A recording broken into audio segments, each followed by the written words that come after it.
Alright guys, this is actually a couple of days after I did my actual audio commentary, so I have more questions now, so that's cool. It is Monday, August 28th. I go to school, as I mentioned, on the 30th, so I don't know, I can maybe... I've got a lot of reading to do today too. I probably won't be able to put out a second audio commentary. And it sucks because there are a lot of things I want to do an audio commentary on. But once I get settled in at school, hopefully I'll return to Warcraft, return to audio commentating, blah, blah, blah. If that does happen, it'll probably be a week or two until I come back. So, sorry and thank you. Alright. I am in my PM box. Okay, this is from Dectalon. Questions and such. Thank you, Dectalon, for the nice intro to your questions. All right.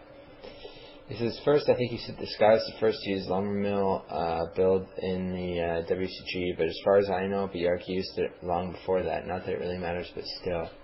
Yeah, I know Bjark used to use a lumber mill build, an early lumber mill build.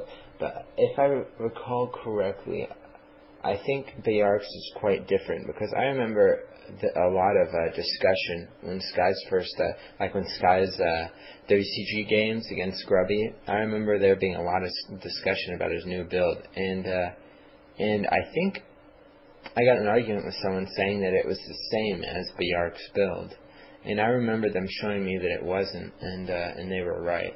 I think Bjark's build was something like Alter, Rax, Lumbermill, Double Farm. It was something, I believe it was different, but I don't know, could be.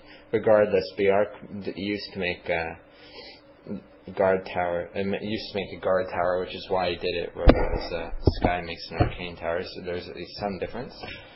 It says, I recently watched an AKM replay where he beat Nelf using DH Panda as his counter human, I suppose. Both enemy heroes reached level 4 while the Blood Mage didn't reach level 6 until after he'd won the game, really. My analysis was something like this.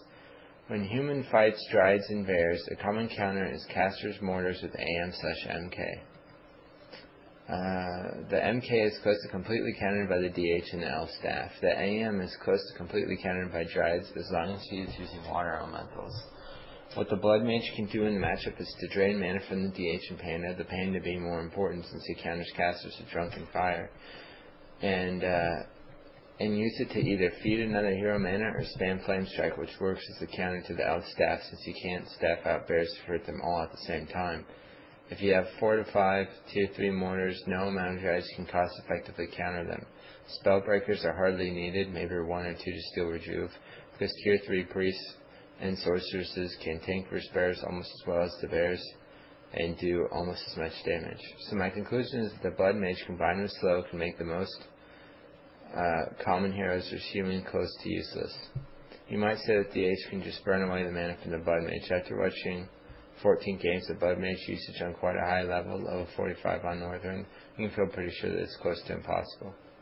Is there something wrong with this analysis, do you think? Since I'm not that high level myself, I try and take in tips of people above me.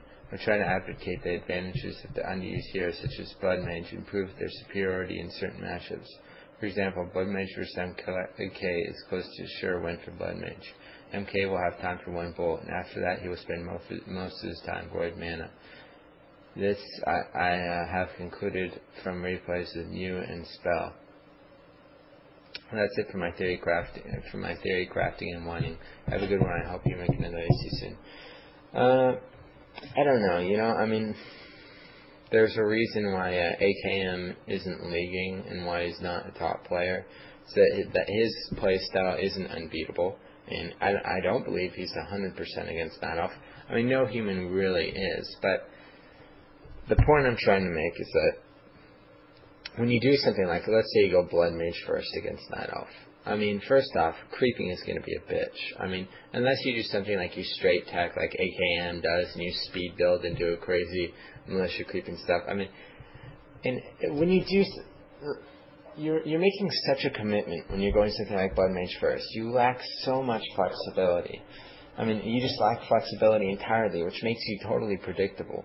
You're so limited in your options and what you can do, especially early game and mid game, that it gives him a lot more options and a lot more power. For example, he can expand, or, I mean, he just has so much initiative. He can take your creeps. I mean, it's like if you go Archmage first, if I see him doing a hunt build, I can tower rush him. If I see him massing archers, I can go rifles or anything. I mean, if I do Archmage first, I have so much flexibility in what I can do. I can creep, I can harass. I mean, I just have so many options, whereas if I go Blood Mage first, I have so few options because of his power over me.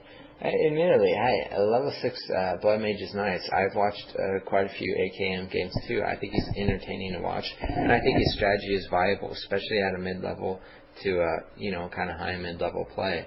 And I don't think people do well against it because they don't face it so much. But I think ultimately it's not a type of play style that would last at a high level of play because of its limitations and its predictability as to what they will and can do.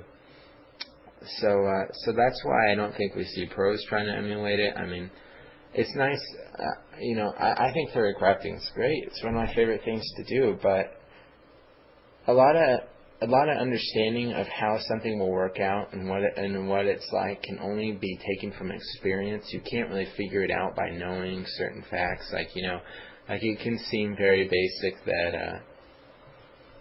I don't know, mortars counter drive because they do more damage. But maybe if you have a bunch of mortars and a bunch of breakers, you can still be beaten by mass drives. I mean, it's something you gain from experience. It's not just what army you have. It's not just like Flame Strike counters bears, Tier 3 mortars counter drives, Siphon Mana counters heroes. It's not that simple. There's so much more to consider. The items, the position you're in, I mean, how they micro.